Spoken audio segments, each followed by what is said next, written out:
Kumusta mga Kanoysi? Welcome back sa ating YouTube channel, Philippine Noisy. So ngayong araw, another update naman tayo about WPS naman natin pong mahal. Ano? So ang video ito ay mula kay Summit Media Philippines. So meron itong pamagat na China paparusahan ang Pilipinas kung ibibigay sa US ang nadiskubring underwater drone sa Masbate. Diyos ko, day. So, ano na naman ito na-discover nila men. So, yan yung panonoodin natin. So, again, bago natin simulan, Summit Media Philippines, supportahan nyo yan. Tapos, syempre, kung trip nyo ng mga ganitong reaction video, may kasama kayo manood, huwag nyo na rin kalimutang supportahan yung YouTube channel natin, Philippine Noisy. So, mga kanoisy, hindi na natin ito patatagalin pa.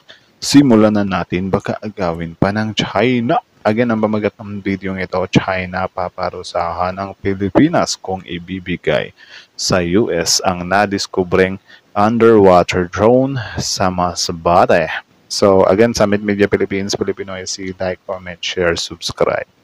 Start. Dito lamang araw ng Sabado, January 4, inamin na ng China sa publiko na sila nga nagmamayari ng underwater drone na nadiskubre ng mga mangingisda malapit sa baybayin ng Masbate Island.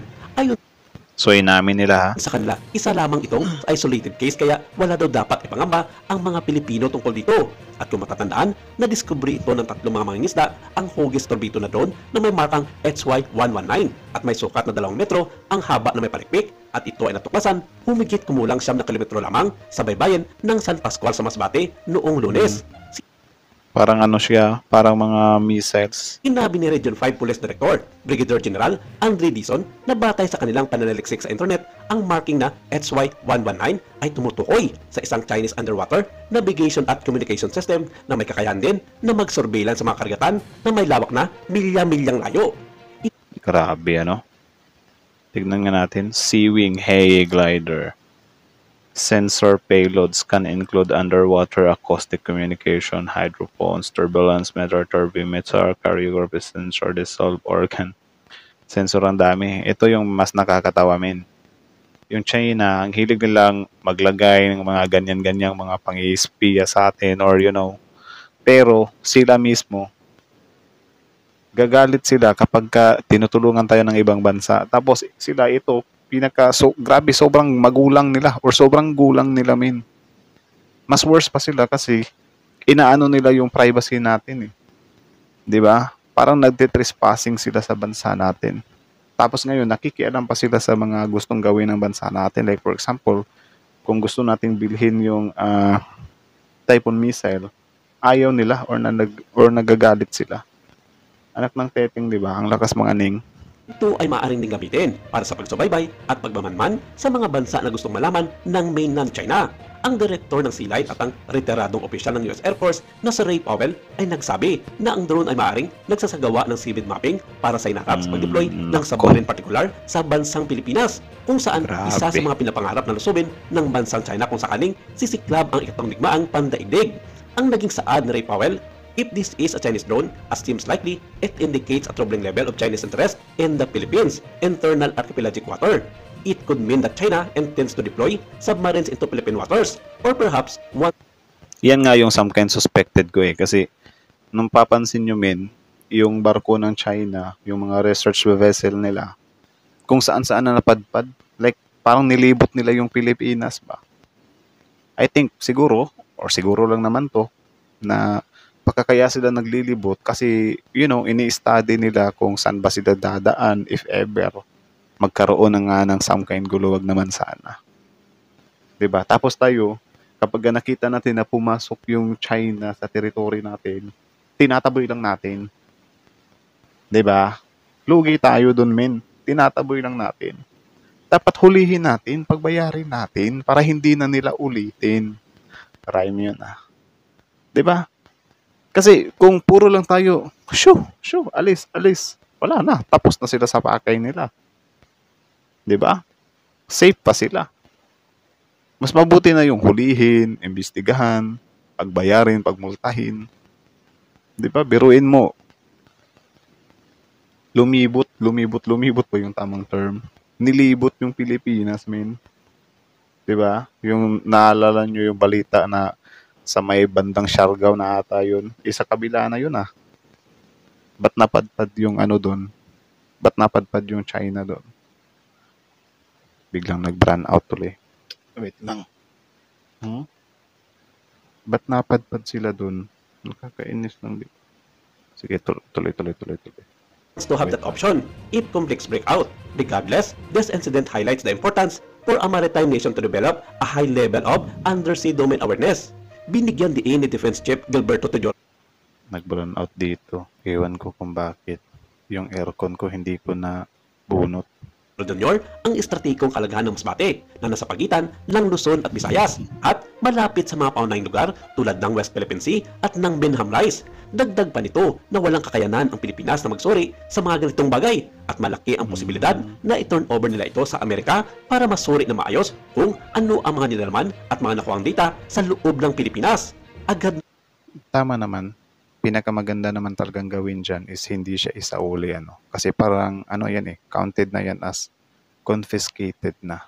So kapag isinauli mo yan, ano pa yung sense na nahuli mo sila? Isa sa uli mo lang din pala. Ang cringe nito, wala tayong ilaw Diyan, lagay natin. Kasi tatapusin ko lang to, malapit naman na matapos. naman nag-react dito ang embahada ng China Nag-run out. sa Maynila at maging ang mainland China na wala raw karapatan ang Pilipinas na ibigay ito sa Amerika dahil pag-aarit naman ito ng gobyerno ng China. Nagbanta ang mga ito na kung sakaling Anak ng teting, ulitin nga natin, nainis ako dun embahada ng China sa Maynila at maging ang mainland China na wala raw karapatan ang Pilipinas ito ang mga nilalaman at mga nakuhang data sa loob ng Pilipinas. Agad naman nag-react dito ang embahada ng China sa Maynila at maging ang mainland China na wala raw karapatan ang Pilipinas na ibigay ito sa Amerika dahil pag-aarit naman ito ng gobyerno ng China. Ngayon, pag-aari nyo naman pala, anong ginagawa niyan sa teritoryo ng Pilipinas? Anak ng teteng ka. So masaya pa kami doon? Or maging masaya pa kami na parang iniimbestigahan nyo kami? Or ini-espiyan nyo yung bansa namin? Anak ng teteng, Tayo pa talaga yung pinapalabas na mali. Ito ding China Embassy na to, parang walang use dito yan Kakainis. Ang mga ito na kung sakaling tutuhanin ng Pilipinas ang sinasabi nitong ibibigay sa US upang masuri ang nilalaman nito, pagbabayaran ito ng mga Pilipino at baka magsisi pa ito sa gagawin ng China sa Pilipinas kung sakasakali.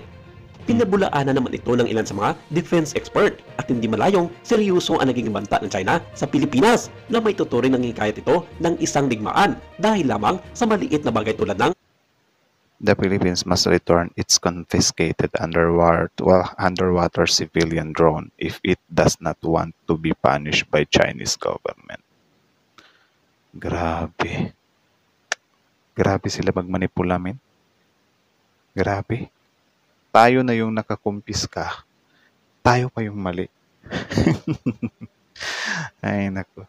underwater drone na ito. May malaking dahilan kung bakit iginigiit ng China na isauli ito ng gobyerno ng Pilipinas sa kanilang poder at hindi pinibuksan o suriin ang mga nilalaman nito. Wala pa naging tugon ang ukmong sandatahan ng Pilipinas tungkol sa naging payag ng China tungkol dito. Pero nauna nang sinabi ng kagawaran na walang pwedeng may magdikta sa kanila kung ano ang dapat gawin sa nakumpiskang underwater drone dahil nakapaloob ito sa karagatan ng Pilipinas. Di ba? Ang galing, di ba?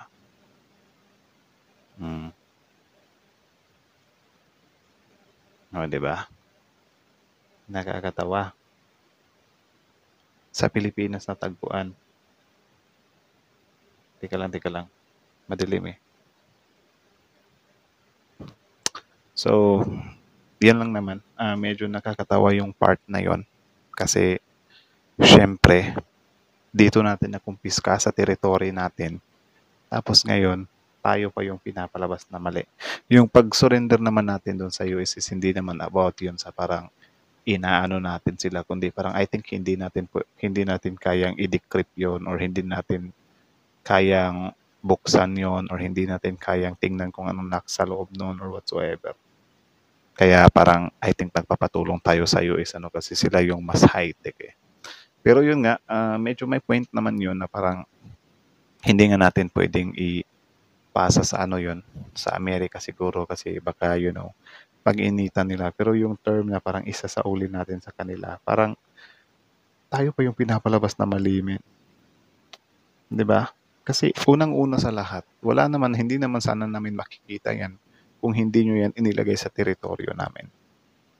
Tapos ngayon parang tayo pa yung mali. Or maybe may mga sikreto na nasa loob niyan na ayaw nilang makita or ayaw nilang umalingaso sa buong mundo. So sana buksan na lang. Or kayo ba? Kung kayo yung tatanungin, ano yung mas magandang gawin diyan?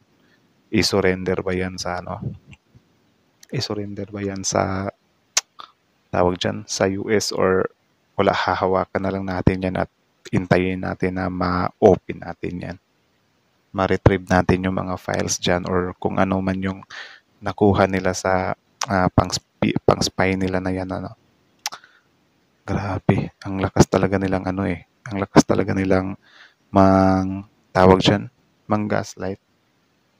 Ito ding itong Chinese embassy din nila, parang ewan ko men, parang wala, parang more on Chinese lang din talaga. 'Di ba dapat sana yung mga Chinese embassy na 'yan na kapagka nasa isang bansa ka, dapat yung interest nyo diyan is both ba? Hindi yung porket Chinese ka, Chinese lang talaga yung 100% mo. Dapat ikaw, since Chinese embassy ka, nasa Pilipinas ka, dapat 50-50 yung side mo. 'Di ba? Dapat manghikayat ka rin sa ninyo na, uy, pakinggan din natin tong hinaing ng Pilipinas. Wala rin ganun. Kaya minsan parang nakakainis din na parang, ano bang ginagawa nyo dito? Hmm?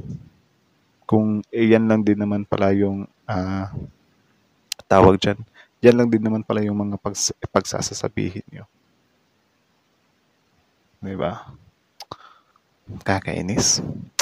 So, yun lang naman men. Kayo na masasabi nyo dito, comment down below. Tapos yun, pag-usapan natin yan sa comment section. So, again, that's it.